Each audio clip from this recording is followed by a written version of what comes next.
Hey everyone, Little Miss Gamer here. Some of you may know from watching one of my more recent episodes, me and my Simon, that up until recently I didn't have a DS to call my own. But thanks to some really great fans, I now have my own DS and a Game Boy Color. Eee! Thank you, thank you, thank you. These are so great. And never having had my own device before, now I've been able to experience being able to play games anywhere at any time. And I've been having a blast doing it. It's so much fun. But I've also been learning that sometimes it's okay to play your DS. And sometimes it's maybe not so okay. Good idea. Playing DS on the subway. Bad idea. Playing DS loudly on the subway. Good idea. Playing DS in bed. Bad idea. Playing DS in a tanning bed. Good idea. Playing DS in the car. Bad idea.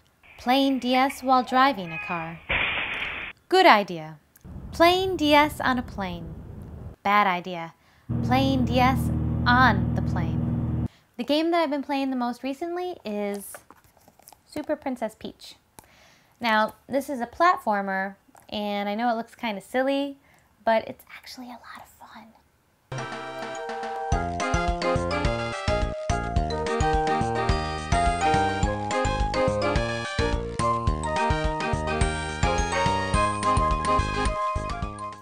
Let's look at the handy-dandy booklet that comes with the case, eh? What does it say? Let me flip to the appropriate page. Here we go. It even has a picture. This is Vibe Island, located a short distance from the Mushroom Kingdom. Yes, we know about the Mushroom Kingdom. Bowser, evil Bowser, he got his hands on the Vibe Scepter hidden here and used its strange powers to capture Mario and his friends. Princess Peach was out for a walk when the raid happened. So you can imagine her surprise when she returned to the castle. In order to help Mario and his friends, Peach, along with a magical umbrella named Perry, headed off for Vibe Island. Will Peach and Perry manage to save everybody?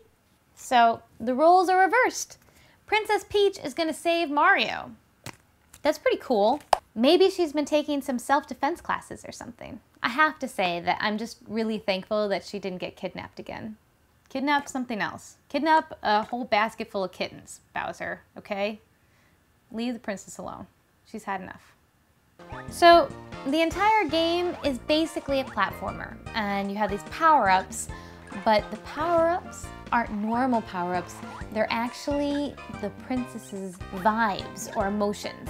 You have 4 different vibes. You have joy and calm and anger and grief, gloom, glum, gloom. I'm peeking. It's not a bad thing. This is what these things are for.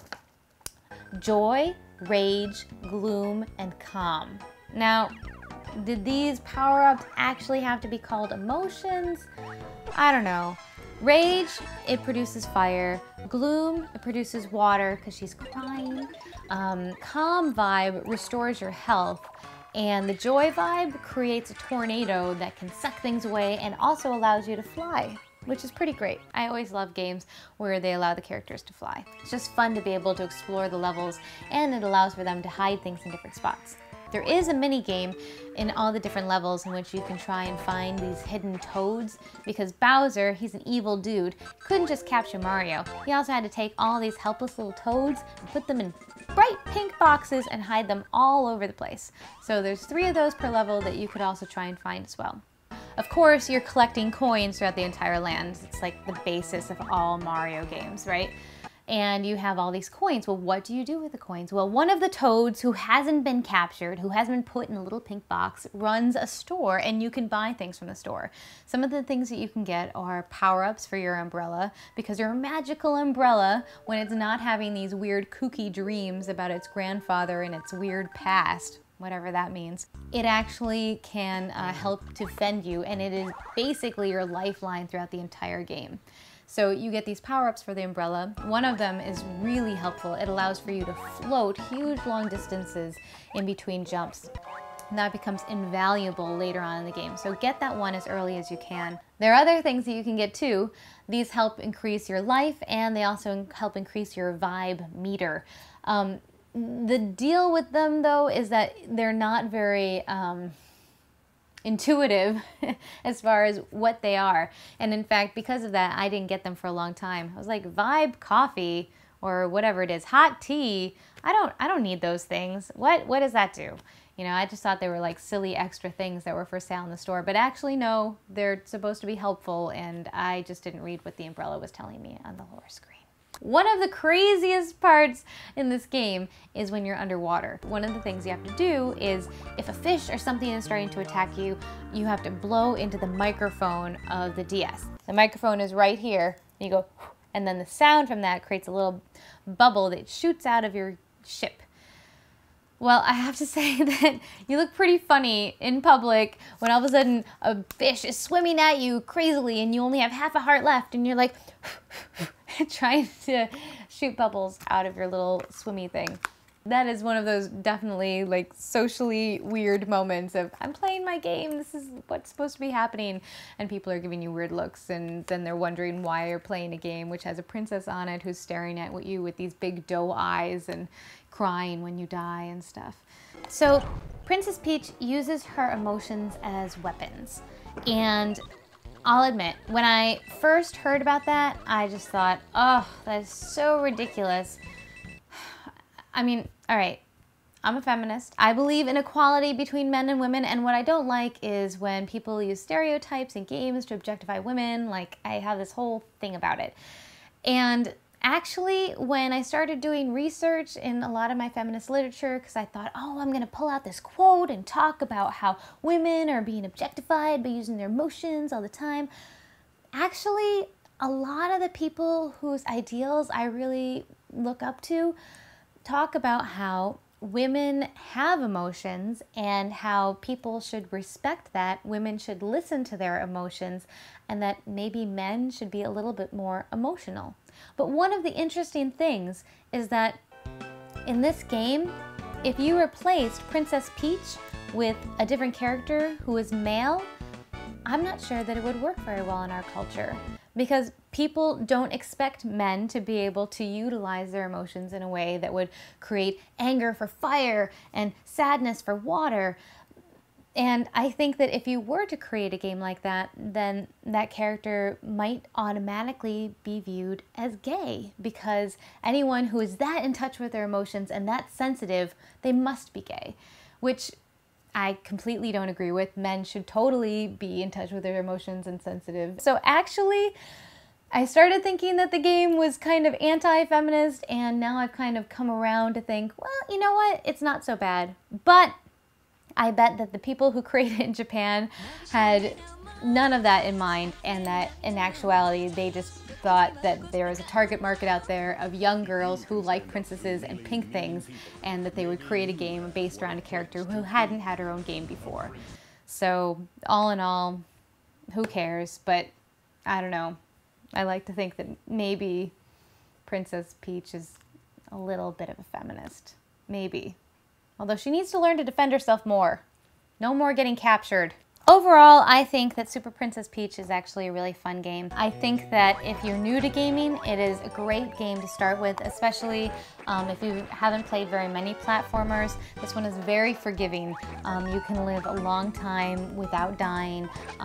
It's very easy to figure out what needs to happen. They give you a ton of hints. In fact, too many hints, I think. Sometimes it's a little bit more fun to try to figure things out, and they really explain things out to you step by step.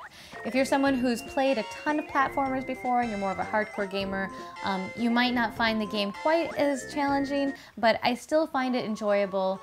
You'll probably beat it really fast, but I don't know, it's quirky and weird and fun, and that's what games are supposed to be, fun. So I've been having a lot of fun playing it. Needless to say, I've been learning some pretty important lessons lately about when to play my DS, when not to play my DS, and also about all sorts of different games for the DS. But Besides that, I've also been building up my collection, not only for my DS, but for my Game Boy Color, which is also awesome. So I was going to kind of ask you guys if you had any recommendations for games for me, because I'm definitely on the lookout for some new, fun, wacky, interesting games. At this point, I think we've done about 20 episodes of Little Miss Gamer. I think you guys have an idea of the kind of things that I like. So if you have any ideas of things that I should try out, definitely send me an email at z@littlemissgamer.com and let me know what games I should check out. Okay? All right, let's go do some viewer mail. Come on.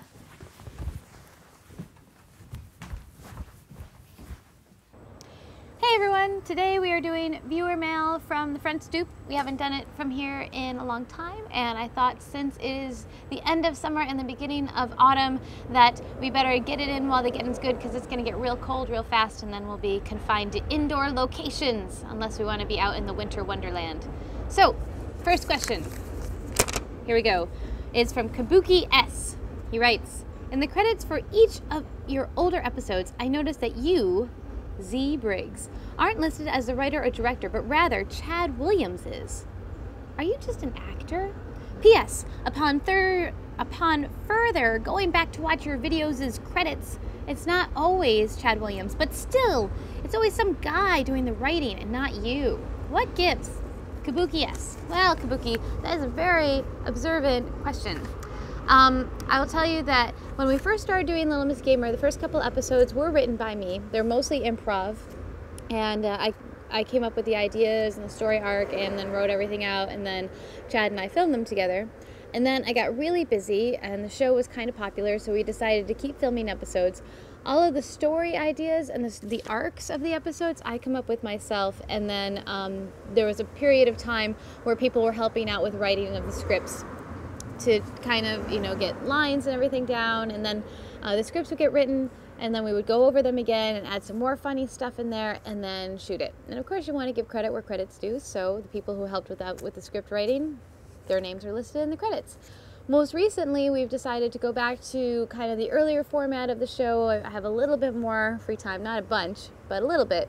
And I really enjoy writing the episodes now. So I've been doing the story arc, the concept, and then writing the scripts for the episodes, and Chad's been doing most of the filming. We have a question from Ian Horner. Ian writes, I'd like to say once again that you should talk about The Path by Tale of Tales. I don't think it's your kind of game, since it's horror, but if you read up on it, I hope you'll agree that it deserves more attention than it's getting. It really is a fascinating and unforgettable game. I'm guessing that some other people have suggested it as well. Ian. All right, Ian, two things. First of all, I actually really do like horror. I know I haven't done a lot of reviews of horror games on the show, but I'm actually a pretty big fan, even though it does scare me sometimes. And I do plan on doing reviews of horror games in the future. Secondly, what you should know is that actually, hey look, we're on the street and people are walking. It's awesome.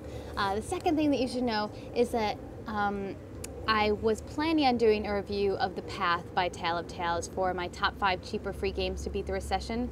And when I bought it and I downloaded it, it turned out that we didn't have the system requirements on any of our 3 Mac computers to play the game, which was super frustrating. We either needed a higher operating system or more RAM speed, and it just, and if I couldn't play it, then that means that I couldn't review it, and that also means that probably there are a lot of people out there that couldn't play it either. And I'm trying to pick games that would be fairly easy for people to be able to download and play on either a PC or a Mac. So, you know, universality. But I have heard that the game is really great, and I hope that they create a version that I'd be able to play soon, or that you know, as we upgrade our systems, that we'd be able to play it in the near future. So maybe a review of that will be coming at some point. But I think that's it. I just had 2 questions for today. If you want to send me a question for viewer mail, you can always write to me at z@littlemissgamer.com. And until next time, keep playing. Wow, what a mansion!